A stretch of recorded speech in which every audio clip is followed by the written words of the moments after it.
Positivo il riscontro avuto dell'incontro delle donne di Diventerà Bellissima che si è svolto sabato pomeriggio al Dioscuri Palace di Agrigento.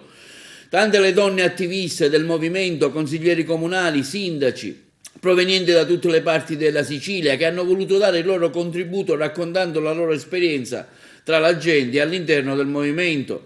Diversi gli attestati di stima per la sua attività politica verso la deputata agrigentina Giusy Savarino per la sua presenza e come punto di riferimento al movimento di tante donne siciliane.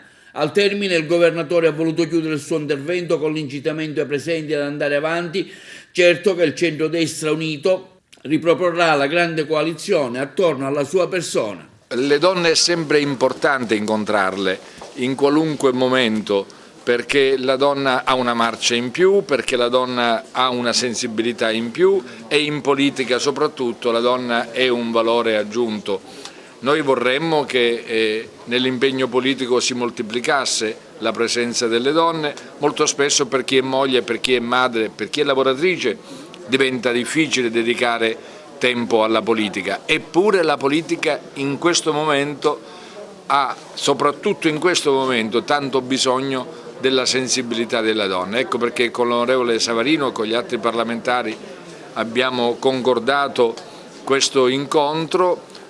La rappresentanza femminile proviene da ogni parte dell'isola, discuteremo sulle cose fatte, discuteremo su quelle che ancora, e sono tante, restano da fare, però abbiamo la consapevolezza di avere innestato la marcia giusta, perché questo è un percorso che va fatto per intero senza tentennamenti. In Sicilia c'è anche un problema di presenza femminile nel mondo del lavoro, appena il 30%, e poi c'è il problema legato alla violenza non solo domestica, c'è il problema legato ai processi formativi, c'è il problema legato alla politica demografica. Le nostre culle sono sempre più vuote, i nostri ospizi sono sempre più pieni.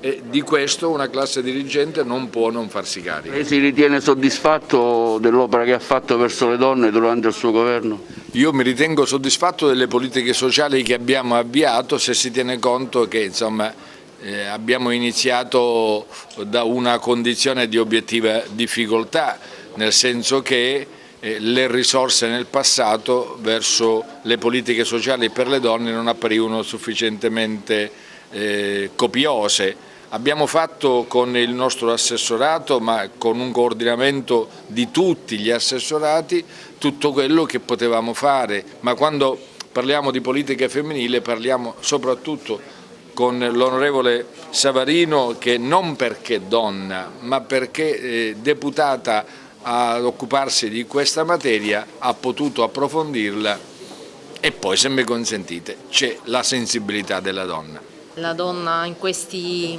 anni ha sempre dimostrato di essere la regista delle famiglie, dell'economia familiare, e sempre più donne si laureano, sempre più donne riescono a essere all'apice nelle professioni, e finché questo succede vuol dire che c'è un dinamismo della donna che non può rimanere estranea anche dalla politica. È chiaro che per poter fare politica, per poter lavorare all'apice, per poter avere ruoli di grande responsabilità ci vuole una rete attorno che aiuti la donna a poter fare tutto questo, una rete familiare, una rete di asili nido, una rete di scuole con il tempo prolungato. La regione siciliana fino a qualche anno fa era l'ultima delle regioni in tutto questo. Ora il presidente Musumeci, il governo Musumeci hanno sbloccato tantissimi fondi che sono in spesa nella nostra regione siciliana e che aiuteranno la donna ad avere più spazi per poter realizzare se stessa.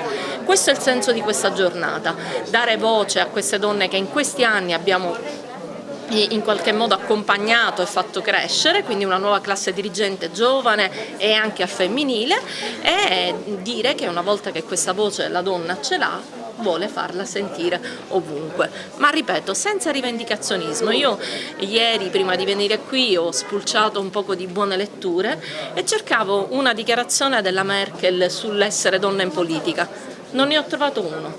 La donna più potente che abbiamo in Europa, riconosciuta dal mondo, non ha mai fatto una politica rivendicazionista o femminista per conquistare il ruolo della donna più potente d'Europa. E così anche la Thatcher, di lei conosciamo solo la frase: se volete che una cosa venga fatta ditela a una donna, se volete che una cosa venga detta ditela a un uomo, ma dopodiché non era una femminista. In Italia l'unica segretaria di partito è una donna di destra come Giorgia Meloni, concreta, determinata, coerente. Ebbene, mentre altri chiacchierano e fanno battaglie di principio, le donne che poi contano e che hanno voce e che conquistano spazi nella politica facendosi rispettare, ebbene sono sempre di centrodestra, e questa è una cosa di cui noi andiamo orgogliose. Nei fatti questo movimento ha eletto tantissime donne, questo movimento in questa provincia aggrega soprattutto sulla figura molto carismatica dell'onorevole Savarino, che è una donna giovane ma di una lunga esperienza politica, che si caratterizza sempre per una grande concretezza e per atti legislativi importanti come la riforma urbanistica, la riforma edilizia, e noi su questo solco cerchiamo di dare il nostro contributo nei territori. Abbiamo la Presidente del Consiglio Comunale a Favara, Miriam Mignerni, tanti assessori in tutti i comuni della provincia, e anche ad Agrigento siamo rappresentati da ben 3 donne. Sì, devo dire che sono molto onorata di trovarmi qui oggi insieme a tantissime donne impegnate nel sociale. Non è facile oggi essere donne, madri, mogli, figli, professionisti e allo stesso tempo essere impegnati nel sociale. E sono onorata di questo invito da parte dell'onorevole Savarino a dare il mio contributo alla mia comunità. Come intenderà portare avanti un settore delicato come quello dell'urbanistica al comune di Agrigento, dove ci sono tantissime problematiche, tra quello dei terreni IMU a San Leone con un'altissima aliquota? Sono giorni in cui, diciamo, i proprietari terrieri sono notevolmente arrabbiati. Sì, già in questi primi giorni ho potuto constatare l'immenso lavoro fatto già da questa amministrazione. Adesso vedremo a che punto è lo stato dei lavori e insieme a tutti cercheremo le soluzioni per dare le risposte ai nostri cittadini, risposte che aspettano veramente da tanto tempo.